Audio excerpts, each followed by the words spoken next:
This is J. Krishnamurti's second public talk at Rajghat, 1981.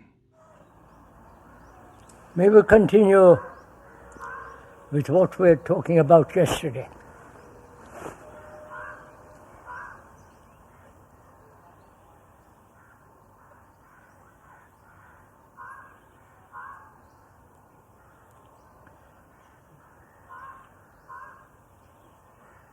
As we said yesterday morning, we are not giving a lecture, being talked at, or being instructed. This is a conversation between two friends.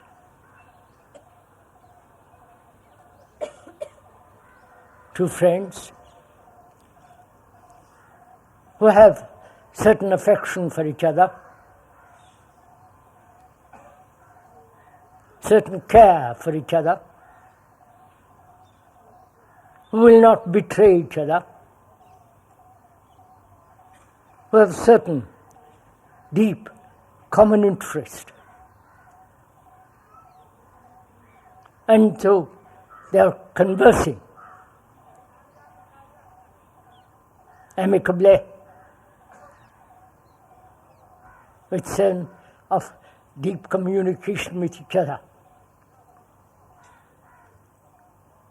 And as most of us are accustomed to being talked at, or being told what to do,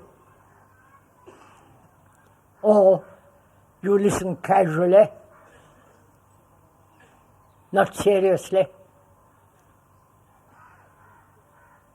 just a passing incident in one's life, like two ships passing at night.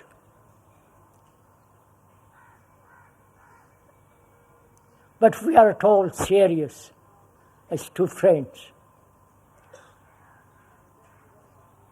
who have known each other for some time, who have walked along the same road,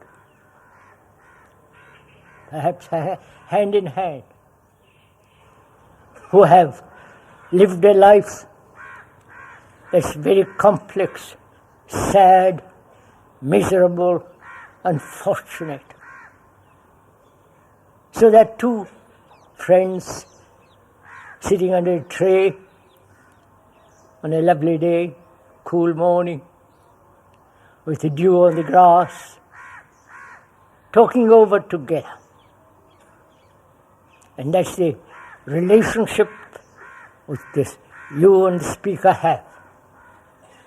May not meet actually, physically, with the too many of us, but we are walking along a road, a path,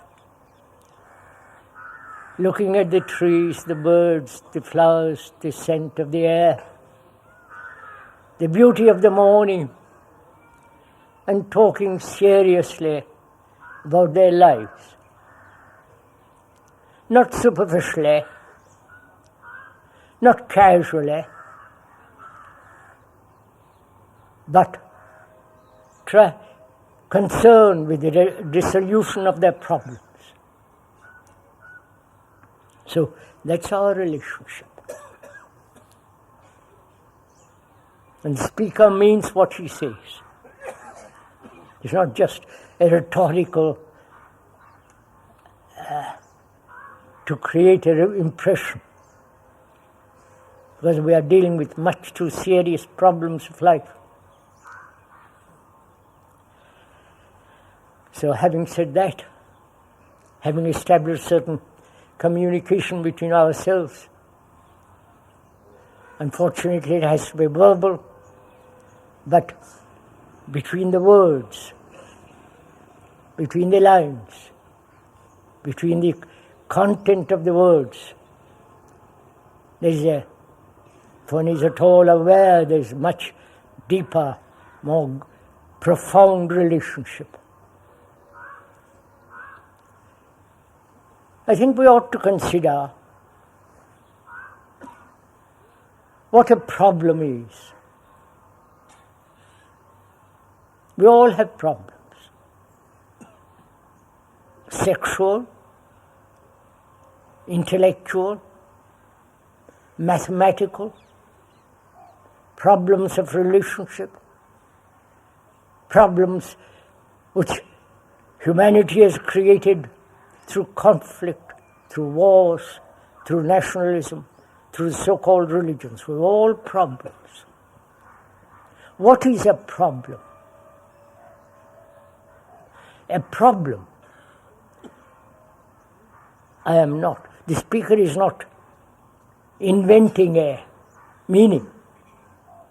But if you look into a dictionary, which is the common meaning to all common usage, problem means something thrown at you. Something that you've got to face. A problem is something, a challenge, minor or greater. A problem that is resolved demands that you face, understand, resolve, act. That's what problem means. Something thrown at you.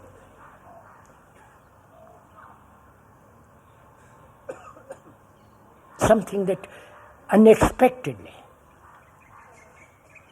either at the conscious level or at the unconscious level. It's a challenge, superficial or deep. Now, that's what we mean by a problem. How does one approach a problem? Because how you approach a problem is more important than the problem itself. You understand? I'll explain. If I approach it, suppose I have a problem. If I approach it with fear, with a desire to resolve it, go beyond it. Or if I approach it traditionally, fight against it, wanting to go beyond it. That is generally how we approach a problem. Either the desire to resolve it, to go beyond it, or escape from it, or totally neglect it, or put up with it.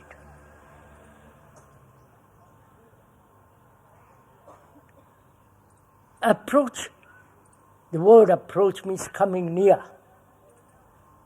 I approach you. I approximate. I come as close to as possible. The approach. The word, the meaning of that word is to come near. That is, how do I, having a problem, approach the problem? Do I come near it, close to it, or do I run away from it, or have the desire to go beyond it? So as long as I have a motive, the motive dictates my approach. Are we making this clear? Are we following each other? Please. If we do not approach it freely, we are always directing the problem according to our conditioning.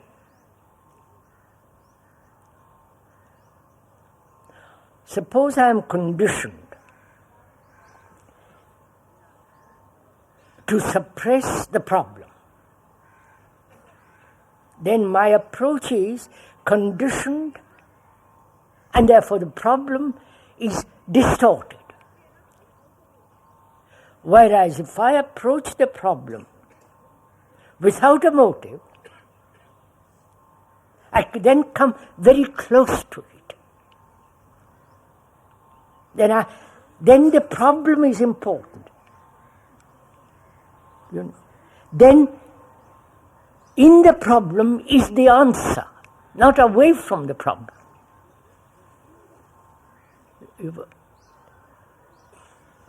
We are going to go into it presently in a few minutes.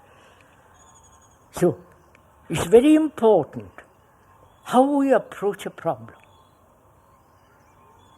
The political problems, the religious problems, the problems of intimate relationship. There are so many problems. We are burdened with problems.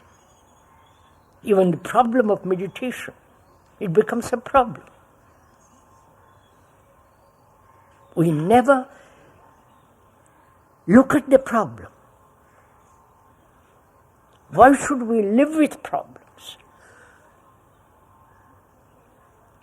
Problems, if we are not understood and dissolved, distort all our lives.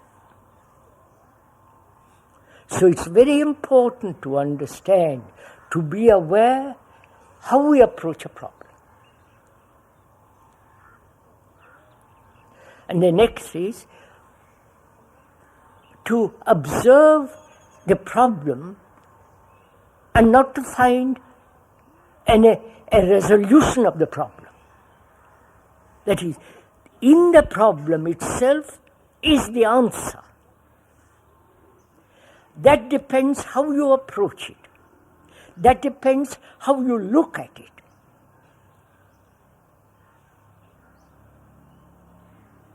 So, the approach is very important. To be aware of your conditioning when you approach it, and to be free of that conditioning to look at the problem. Now, how do you perceive a problem?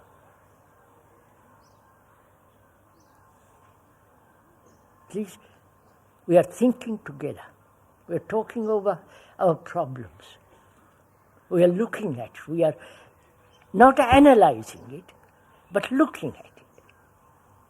That is, what is perception? What is seeing a problem? How do you see that tree? Look at it for a moment. How do you, with what eyesight you look at it? Is it merely an optical observation? That is just looking at the tree, partially, partly, only with the optical reaction, as we generally do, which is to observe the shape, the form, the design, the light on the leaf. And do you, when you observe a tree, not name it? Not say that's a tree and walk by. Or do you look at the tree with all your senses, or only with part of your sense? You understand what I'm saying? Are we coming with each other? Because it's very important to understand, if I may point out, how you approach that tree. Is it merely verbal? And therefore, by you calling it a tree, naming it a tree, that word is not the thing, and therefore, can you look at it without the word?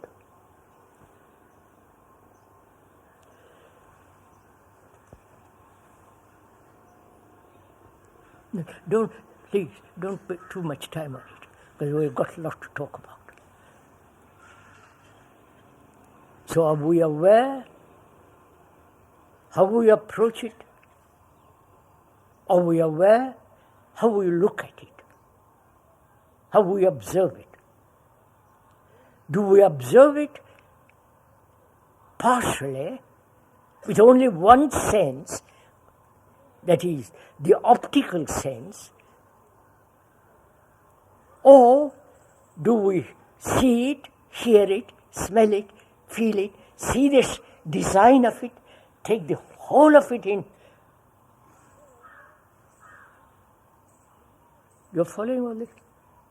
Or you look at it as though you are different from it.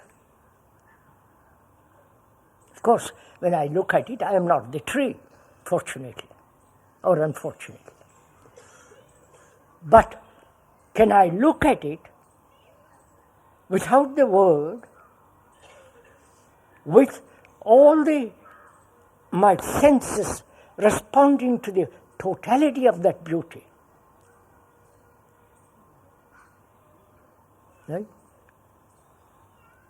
So perception means not only observing with all the senses, but also to see, to observe or aware that there is a division between you and that which you observe.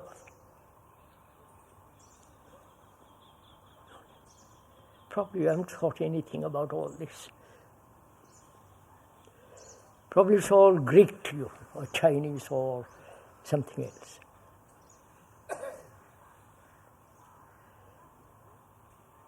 Is this important to understand a little bit, because we're going to discuss presently the approach to fear and the perceiving the whole content of fear.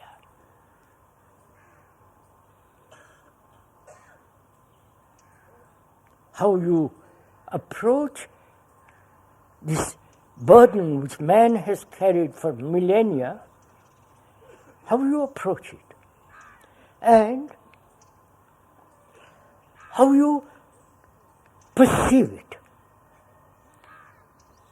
So I'm first saying it is easy to perceive something outside of you, like a tree, like the river, or the blue sky, without naming, merely observing.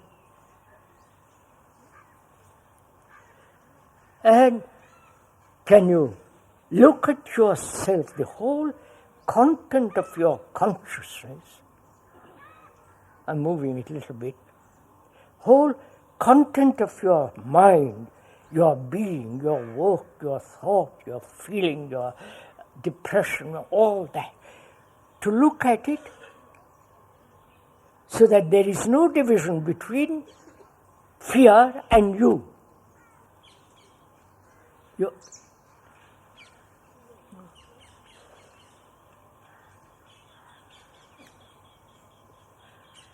Can we go on? Or are you asleep?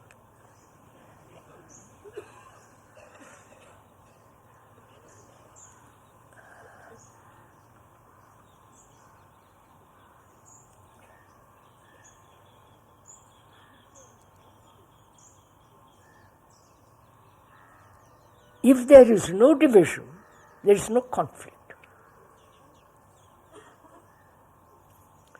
That is, there is conflict between the Arab and the Jew, there is conflict between the Muslim and the Hindu, there is conflict between Christianity and Buddhism, and so on. Wherever there is division, there must be conflict. That's a law. So, in us, there is a division. The observer and the thing that's being observed, right? The observer approaches that which is fear greed, or sorrow as though it was something different from him, which he has to resolve, which he has to suppress, understand, go beyond, all the struggle that comes into it. So where there is a division, there must be conflict. Right? So, now we're going to discuss, look into fear, approach fear, and then how you look at fear, how you perceive fear.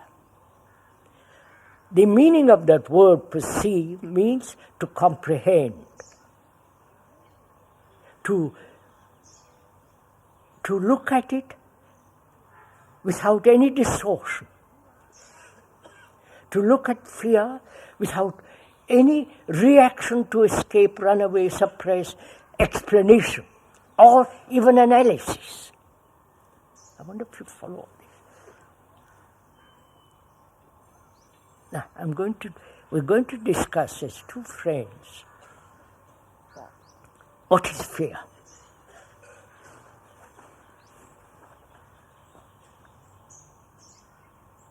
Most of us are afraid of something or other. You may be afraid of your wife or your husband, afraid of losing a job, afraid of not having security in old age, afraid of public opinion, which is the most serious form of fear, afraid of so many things we are, darkness, death, and so on. Now we're going to think over, examine together, not what we are afraid of, but what is fear in itself. Not what I am afraid of. I might be afraid of you, or I'm afraid of death. We are not talking about the object of fear. But let us talk over together the nature of fear, how fear arises, how you approach the problem. You understand? I'll explain. I am afraid of fear. I'm afraid. What is my approach to it? How is there a motive behind my approach to the problem of fear? Obviously, most of us have a motive. That is to go beyond it, to suppress it, to avoid it, to neglect it, to get... I'm used to fear for the last 50 years, so I put up with it. So we are not discussing the object of fear, but the origin of it. Right? How I approach the problem, how I look at the problem. My approach, if there is a motive, I cannot come near it. Right? That's clear. Any kind of motive. I cannot see it clearly. I cannot come near it. And the other is, how do I look at fear? Is that fear separate from me? Therefore, I am an outsider looking inside, or an insider looking out. So it's important to understand how I perceive fear. Is fear different from me? Obviously not. Anger is not different from me. But education, through religion, through all the scriptures, blah, blah, all that makes me separate from that. I must fight it. I must get over it. But I've never asked if that thing called fear is separate from me. Actually, it's not. Therefore, my perception is that the observer is the observed. Right? No, you don't, you're all asleep.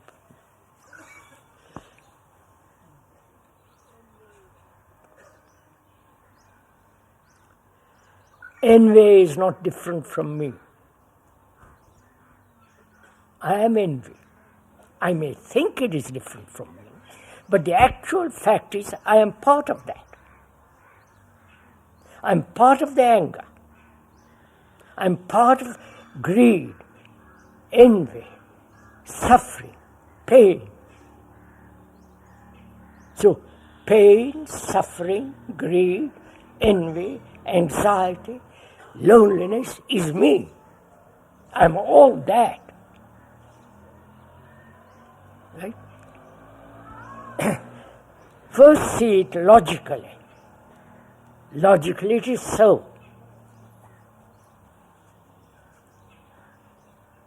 And seeing it logically, I may make an abstraction of what I see, which becomes the idea. Do you see this? The word idea means, derives from Greek and Latin, French and so on, means form, the design. Then to look. The word idea means that. The form, the design, to look, to observe, and the semblance of the fact. The original meaning of that word is this. But we observe, make an abstraction of it into an idea, and carry that idea out. You following all this?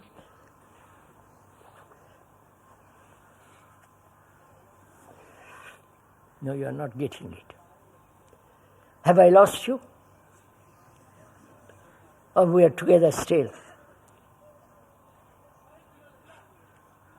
See how we do? I am afraid. If I am, I'm afraid. And I want to run away from it, which becomes the idea I should escape from it. Make an abstraction of it, which becomes our idea about it, and then work about that idea, which prevents us from observing very closely what is fear.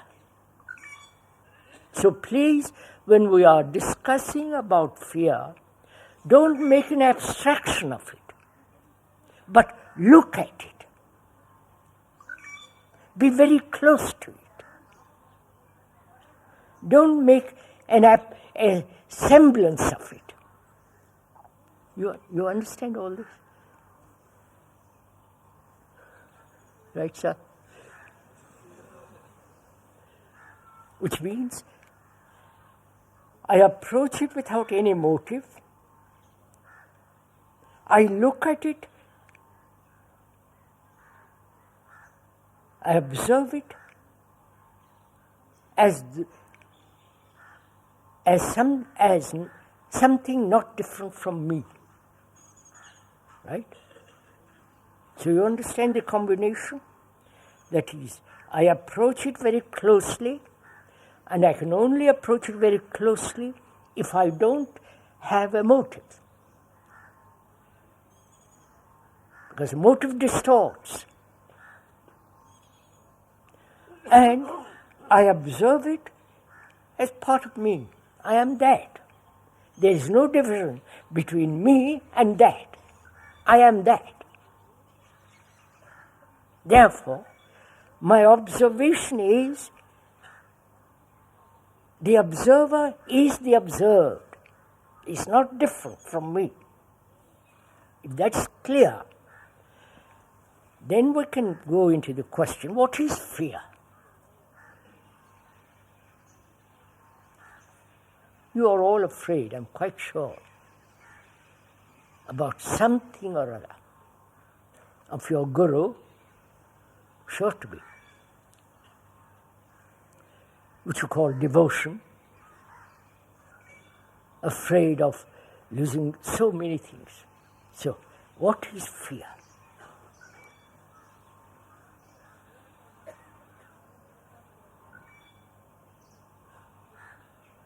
Go and think. We're talking over together. I'm not telling you what it is. I'm asking you only to come very close to it. Because you can only see it very closely if you're very near.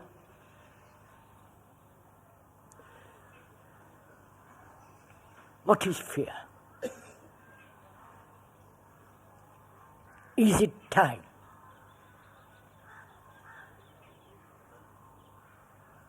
That is time as a movement of the past, present modified and continuing.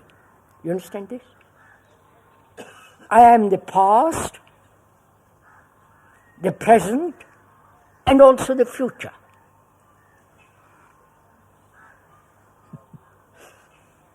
Yes?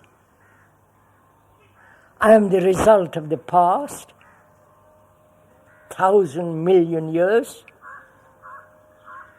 I'm also the present impressions, the present social conditions, the present climate. I'm all that. And also the future. Right? I am the past, modified in the present, continuing in the future. That is time. Right? And also there is time by the watch. By the sun rising at a certain time, at a certain part of the year, setting at a certain time. There is time by the morning, the afternoon, the evening. Time to learn a language, a skill, and so on. Right? Time to learn a language. Time I need to learn to have a skill, drive a car, become a carpenter, and so on, or an engineer, or even some terrible politician. But there is time outwardly, physically, to cover a distance from here to there, and also there is time inwardly. Hope. I hope to come there. I hope to achieve or become non-violent, which is absurd, of course. I hope to gain. I hope to avoid pain,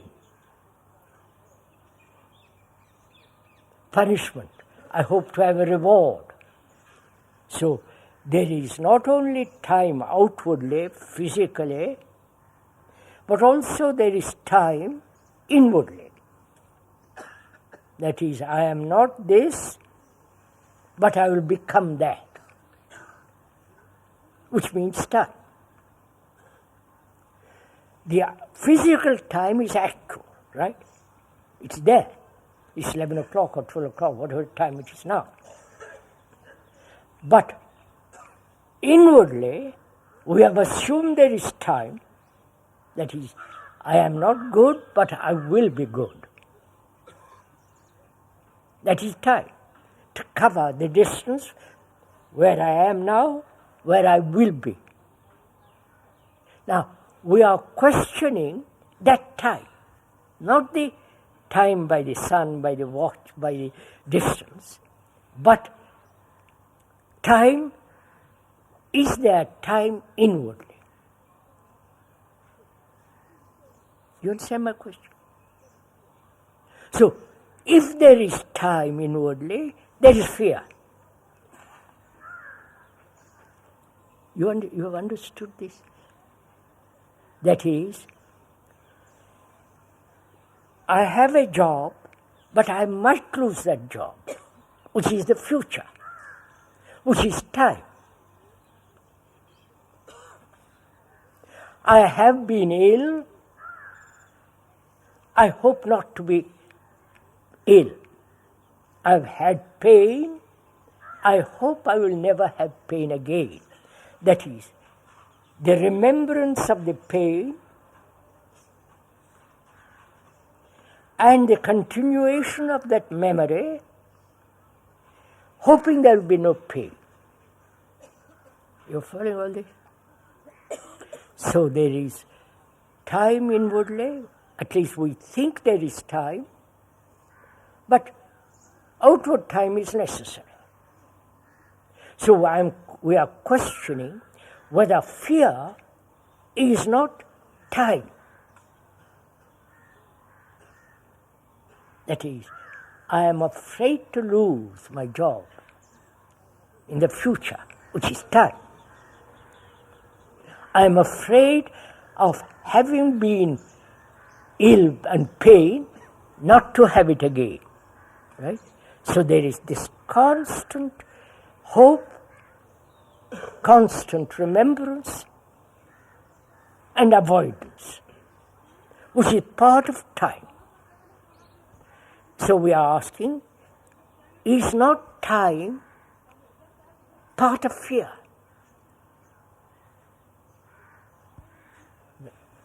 You follow? So time is fear. Right? Don't accept this, please, verbally. Look at it.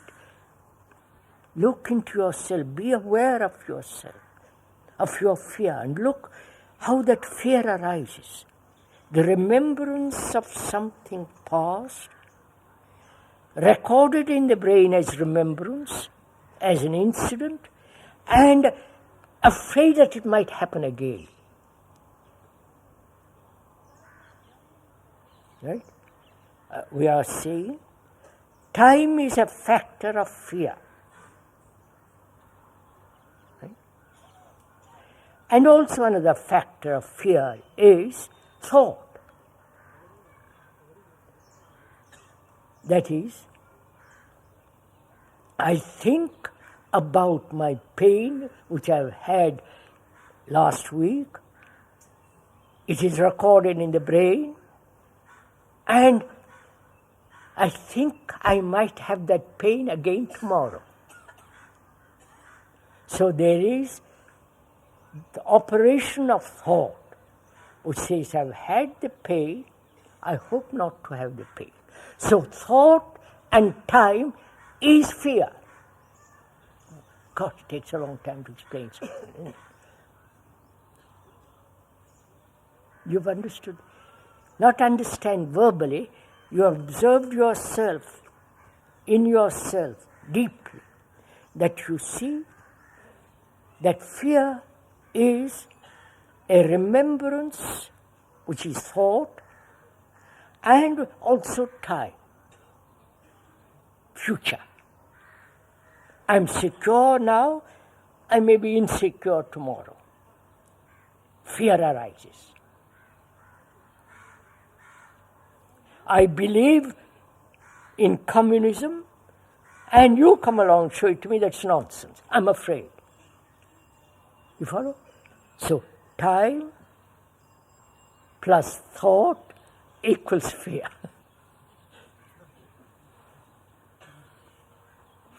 Now, just see the truth of it in yourself, not listening to me, to the speaker and verbalizing in memory, but actually see that's a fact, not an abstraction as an idea. So you have to be aware whether it is by hearing you have made up an idea, an abstraction what you have heard into an idea, or actually facing the fact of fear, which is time and thought. I wonder if you understand all this. Now, what is important is how you perceive the whole movement of fear. Either you perceive by negating it, you understand? Or you perceive it without the division as me and fear, but you are fear. So you remain with that fear. Yes, sir, you're not getting my meaning.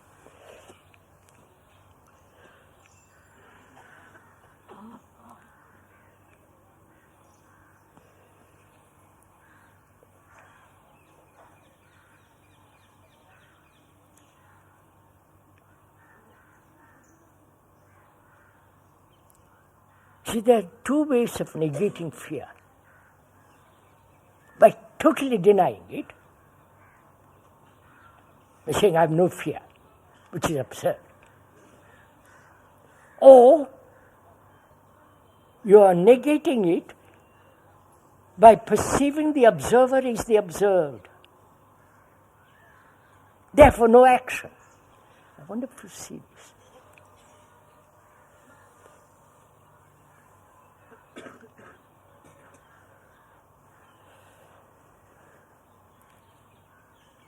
Why are you all so silent? Either you have comprehended what is being said, or you don't understand it. We want to negate fear, don't we? All of us do. Negate in the sense, get over it, run away from it, to destroy it, to find some ways of comforting ourselves against it, which is a form of negation. Therefore, your negation is acting upon it. Right? Then there is a totally different form of negation, which is the beginning of a new movement,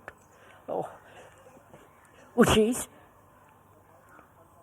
the observer is the observed. Fear is me. The observer is fear. And therefore he cannot do anything about it. Therefore negation, a totally different kind of negation, which means a totally different beginning. Right, sir? I'm glad.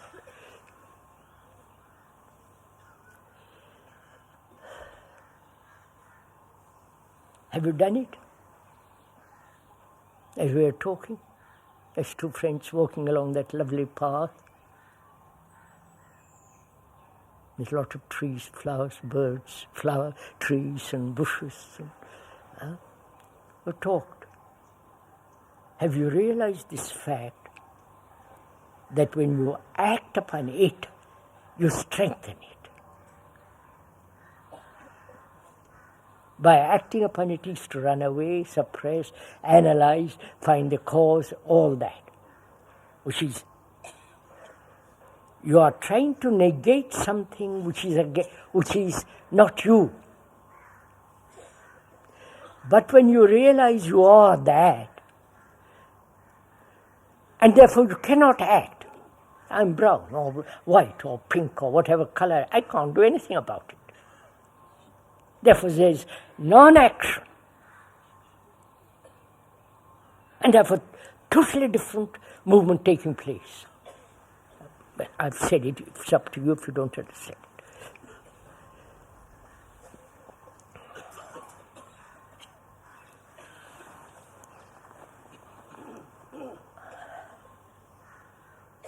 Then there is question of pleasure.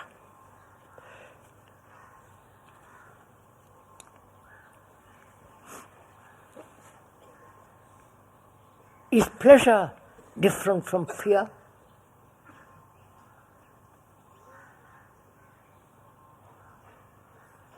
We always pursue pleasure, right? By wearing those strange medallion and leads, it's a great pleasure to you. Obviously. Otherwise you won't put it on. That makes you feel you're different from all the rest of us.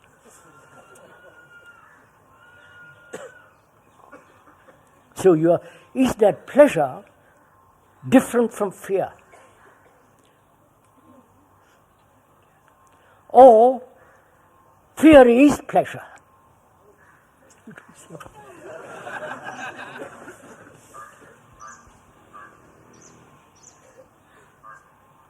It's like two sides of the same coin.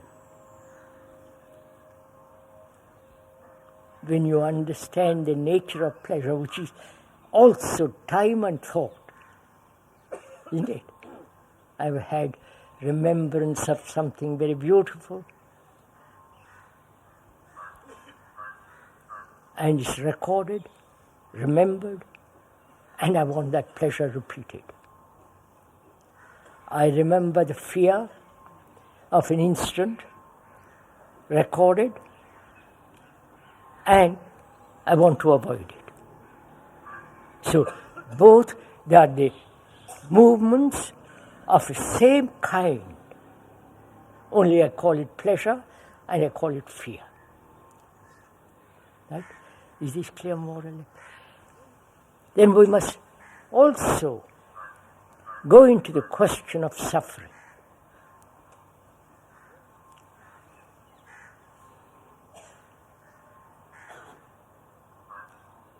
Can suffering end?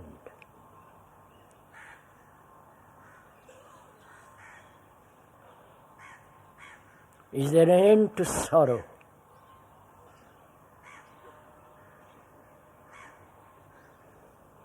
Mankind has done everything possible to transcend sorrow.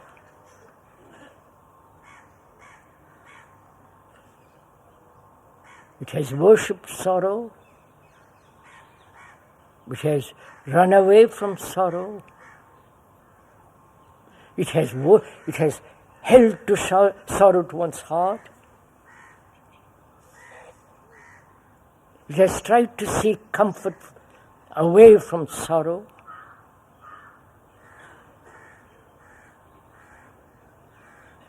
It has pursued the path of happiness, holding on to it, clinging to it in order to avoid suffering.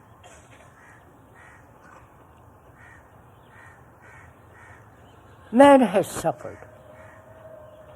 Human beings have suffered. Right through the world. They have had 10,000 wars. Think of the men and women who have been maimed, killed,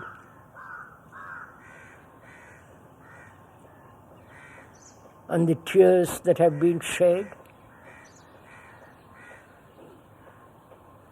The agony of the mothers, wives, and all those people who have lost their sons, their husbands, their friends, through wars, through millennia upon millennia. And we're still continuing. Multiplying armaments for protecting our nation. The tribal worship of a nation. So there is the immense sorrow of mankind.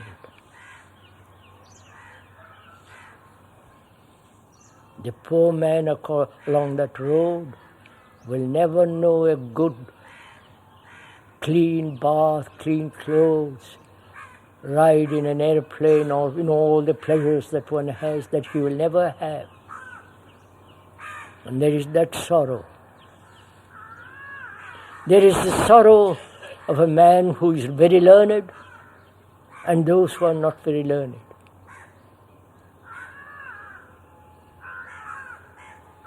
There is the sorrow of ignorance. There is the sorrow of loneliness, because most people are lonely.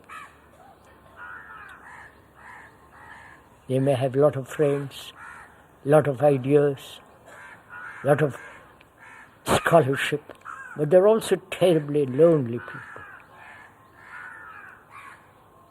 You know what that loneliness is if you are at all aware of yourself. A sense of total isolation. You may have a wife, children, great many friends, but there comes a day or an event that makes you feel utterly isolated, lonely. There's a tremendous sorrow. Then there is the sorrow of death.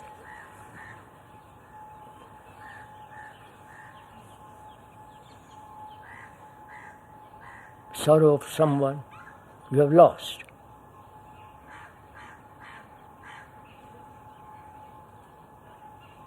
So there is the sorrow which has been gathering, which has been collecting through millennia of mankind. Then there is the sorrow of one's own personal degeneration, personal loss, personal lack of capacity, intelligence, action. You follow me? I'm only pointing out or showing in the mirror what is happening. So we're asking whether that sorrow can ever end.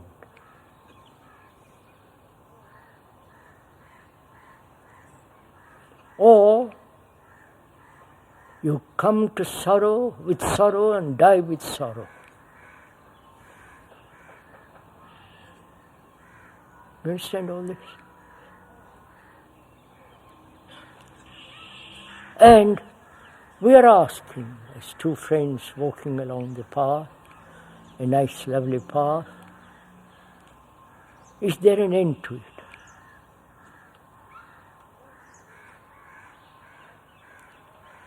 Logically, rationally, or intellectually, we can find many reasons for sorrow, many explanations, according to the Buddhist, the Hindu, Christian, or the Islam. But the explanations, the causes, the authorities that explain commentaries away, sorrow still remains with us. So, is it possible to end that sorrow? Because if you do not end sorrow, there is no love.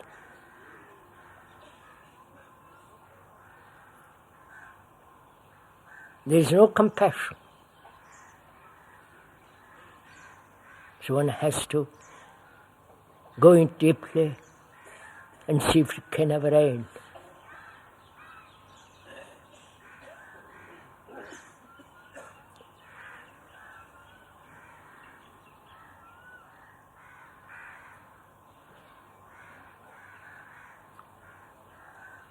The speaker says, there is an end to sorrow, total end to sorrow, which doesn't mean he becomes independent, does not care, indifferent, callous. But with the ending of sorrow, there is the beginning of love. And you naturally ask the speaker, how? How is sorrow to end? When you say how, you want a system, a method, a process, right? That's why you ask. Tell me how to get there, I'll follow the path, the road. So you want direction. You want to be told. Right? When you say, how am I to end sorrow? That's the question, that demand, that inquiry says, show me. When you ask how, you're putting the wrong question, if I may point out. Because you're only concerned with getting over it. Your approach to it is, tell me to get over it. So you have never come near it. You understand? If I want to look at that tree, I must come near it to see the beauty of it, the design of it, the shade, the leaf, the color of the leaf, the shape of the leaf, whether it has flowers, whether it has not flowers, what is its size. I must come near it. But we never come near sorrow. We say, I've cried, my son is dead, or my brother is, whatever it is. We never come near it, because we're always avoiding it, running away from it. So, how you approach sorrow matters enormously. Whether you approach it with a motive of escape, seeking comfort, avoiding it, or you approach it and come very, very, very close to it. Find out what you do.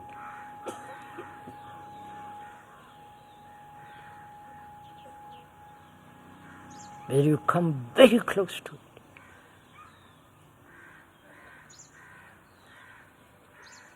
You cannot come close to it if there is self-pity. If there is the desire to somehow find the cause, the explanation, avoid it. So, if you come to it if you approach it with a motive, you will never understand it.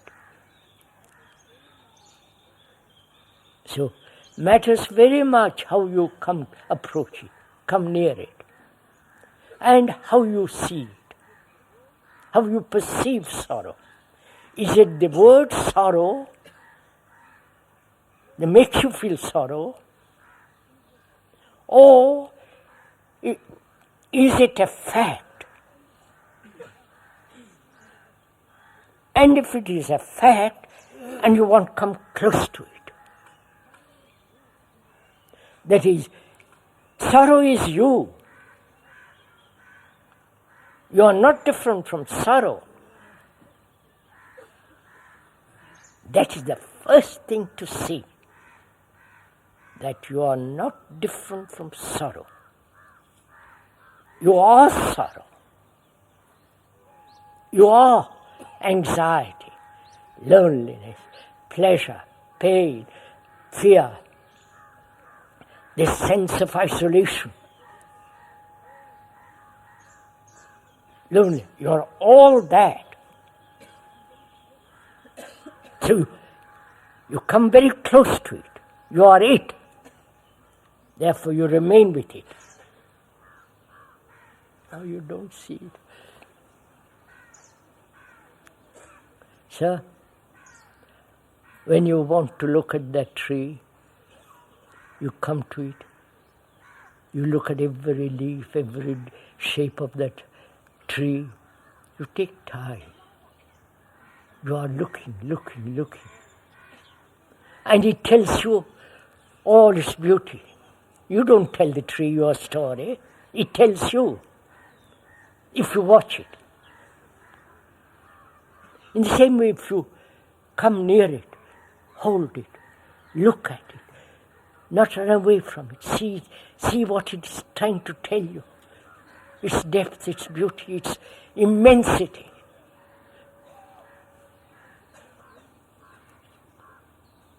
Then if you remain with it entirely, with that single movement of thought, then sorrow ends. That's not a reward. Don't play tricks. Just remember it and then repeat it. That's what your brains are accustomed to. To memorize what has been said by the speaker in a book or now, and then say, how shall I carry that out? Because you are it. You are all that. Therefore you cannot escape from yourself. Therefore you look at it. Do you understand? How you look at it is that there is no division between the observer and the observed. You are it, you are that.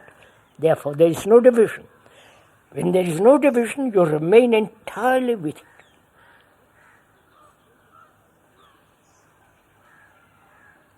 Are you doing that now?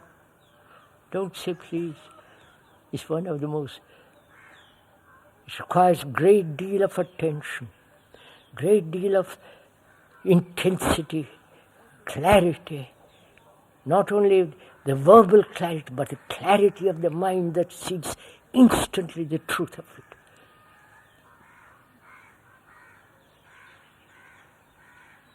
Then out of that ending of sorrow comes love.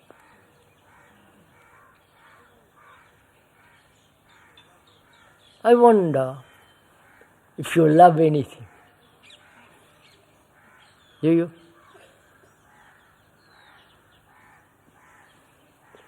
Do you love anything? Your wife, your children,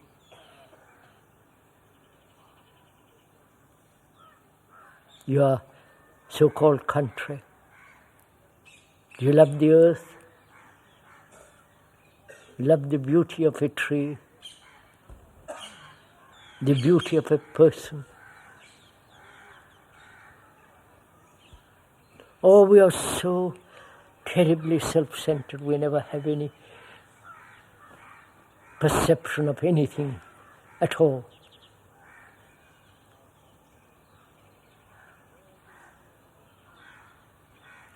Where there is no love, there is destruction,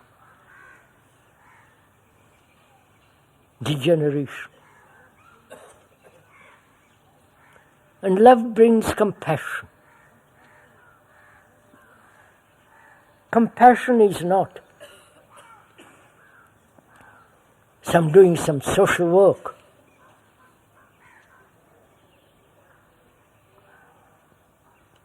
Compassion has its own intelligence. But I don't know anything of all that. All that you know is your desires, your ambitions, your deceptions, your dishonesty. But when you really ask most profound questions which stir up man, you become negligent. Look at you. So when I ask you a question of that kind, whether you love somebody, your faces are blank. Right?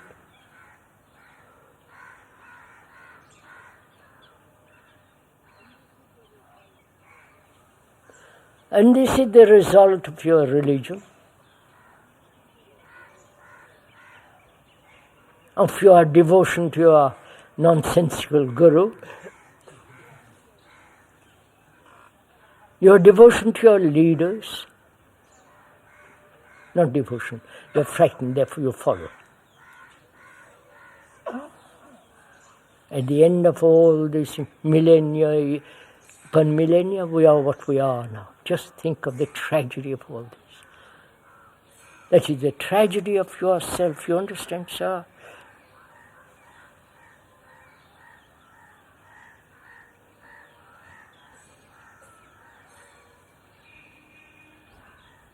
So find out, if one may ask, walking along that path, as a friend asks, do you know what love means? Love that does not demand a thing from another.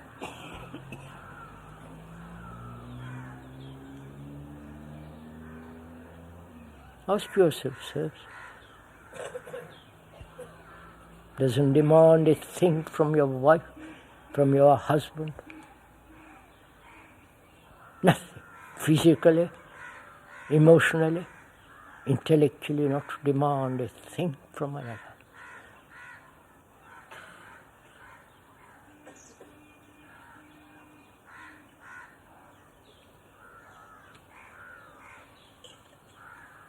Not to follow another. Not to have a concept and pursue that concept. Because love is not jealousy. Love is no power in the ordinary sense of that word.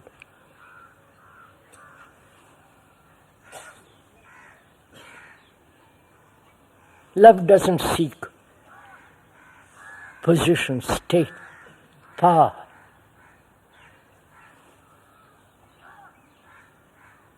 But it has its own capacity, its own skill, its own intelligence.